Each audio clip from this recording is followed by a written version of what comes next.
Meet Aimee Challenor, trans activist, disgraced UK politician, wife of a predator, daughter of a predator, and apparently worthy of Reddit doing everything in its power to protect her. But why though? Hey guys, welcome back to the show. I mean my YouTube channel. So excuse the weird cardboard above my bed frame. I woke up the other day to liquid dripping on my face in the middle of my sleep. Never something you want to happen right above where my head lays to sleep every single night. And I told myself, if this is toilet water from my upstairs neighbor falling onto my face in the midst of a global panoramic panini, whatever you want to call it, someone's getting sued. But luckily it was not toilet water, it was just a leak. So anyways, today's video is objectively the most disturbing I've ever covered on my channel.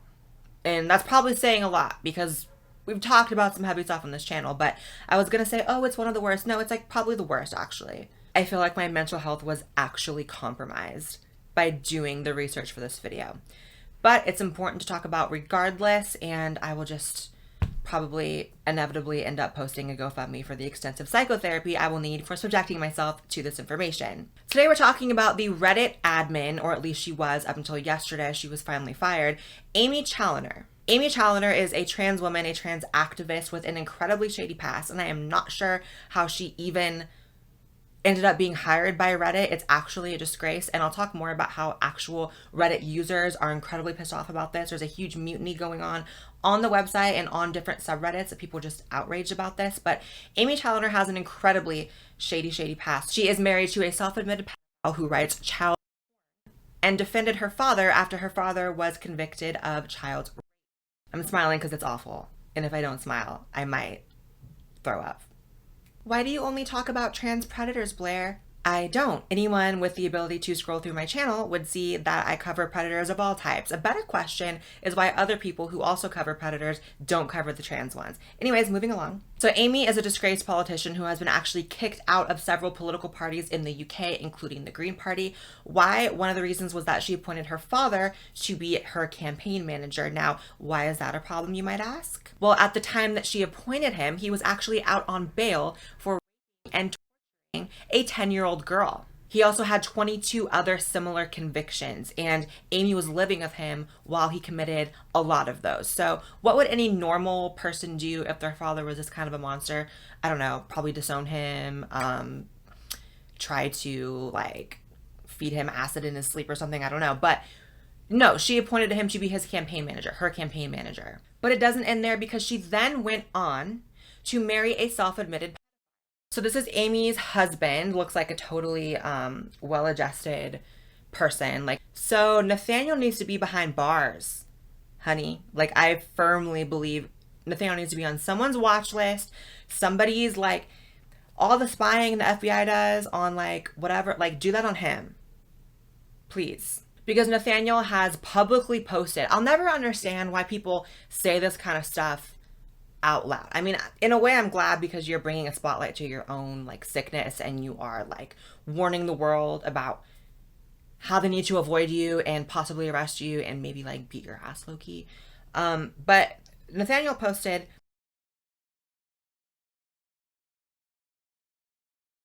her problematic associations do not end there, however, because she is also friends with another trans person who also dresses up as a child. Why are they trans?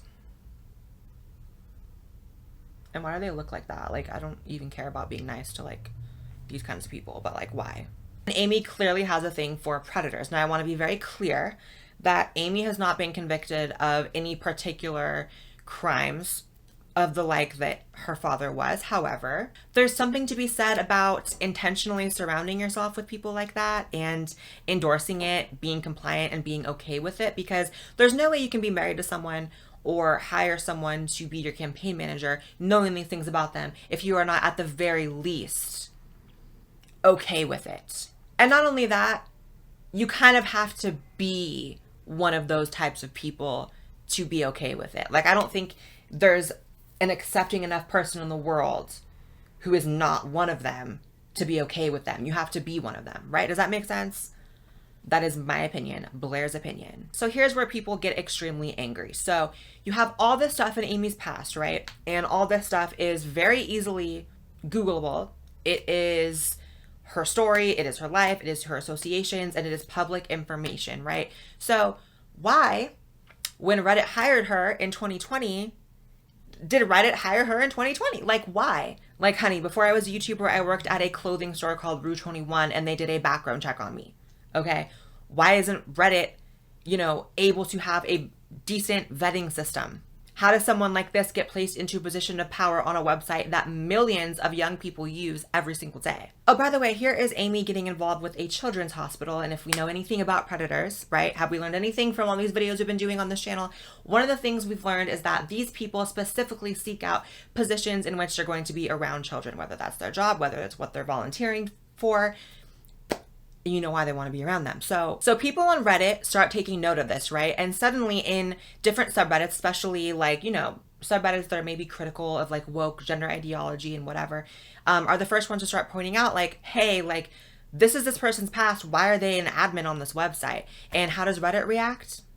They start banning anyone who's even mentioning this person's name, shutting down entire subreddits that have tens of thousands of people in it to try to quiet it and kind of hide it. And they did not fire her at this point. They were just banning people for even mentioning it. But it was an idiotic move because if you're going to ban people from one platform from talking about something, they're clearly going to go to another, which is like Twitter. A subreddit called Gender Critical that had 65,000 members in it was shut down for posting about having an issue with Challenor being in a position of power on Reddit. So they're going to great lengths to cover this up. It's not until it reaches beyond just these subreddits that they finally fire her, which was yesterday as of filming this video, and she's no longer working for them. But it's really sad that it took them until not even people started talking about it. People started talking about it on other platforms for them to do something about it. Once there were a few articles written and they felt the pressure, they're like, oh, we got to fire her. Like, why not before? And why not do the due diligence to make sure you don't hire someone like that in the first place? There are only a couple explanations for this, right? It's either that Reddit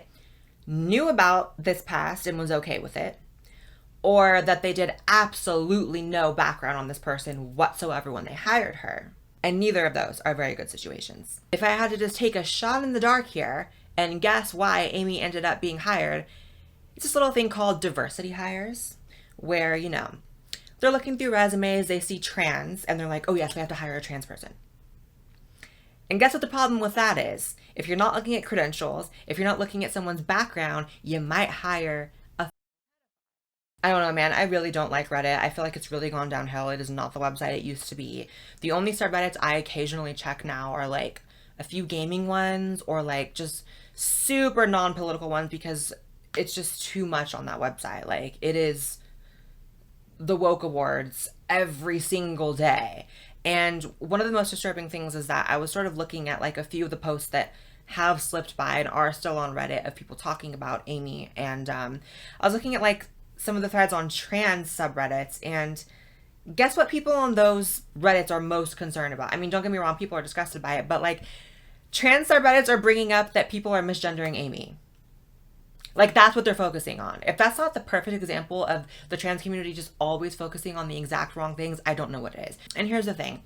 As I always say in cases like this where we have, sort of the bad apples, as you call them, like people within our own community, speaking of the trans community, who do things like this and are these kinds of people, I think that it can be hard for people within the trans community to speak out against it because they feel like they don't want to give, outsiders the ammunition to say that something is wrong with trans people in general or something's wrong with the community, right? But what they don't understand is they actually shoot themselves in the foot with that. It's actually doing the exact opposite. I think it's actually very important when people like this come up, like the Aimee Challenors, the Jessica Yaneves, that one. Oh, she got so scared. Oh, I'm sorry. I'm sorry, baby. Oh. What was I saying? Sunlight is the best disinfectant, and when we don't talk about it, it actually makes us look one of a few ways. It makes us look like A, we don't care, B, we support it, or C, we are too cowardly to call out one of our own, even though I would love to believe this person isn't one of our own, but like, she is trans. And when you speak out on it, you actually remove our detractors' ability to use any type of ammunition against us that we support it or endorse it in any way. But what do I know, right? I'm just the villain of the trans community. Ugh, why didn't I choose to be like a makeup YouTuber or like a candle review YouTuber? I hate doing videos like this. I really, really do. Like, it brings me no joy. It actually puts me in a terrible mood for the rest of the day, if not couple days. I mean, this one's just so dark. Anyways, hope you enjoy your weekend. I love you guys. Make sure you subscribe to this channel as well as my second channel. I'll put an annotation somewhere on the screen so you can do that. Follow me on Twitter, Instagram, TikTok, all those, because I post on there way more than I do on here. So you gotta follow those to keep up with me. Also, I've done a couple like really viral TikToks recently. One of them has like 4 million views. So go check out my TikTok. Check out my podcast, link down in the description. I have a lot of things for you to check out. I love you. I will see you in the next video. And that's all she wrote.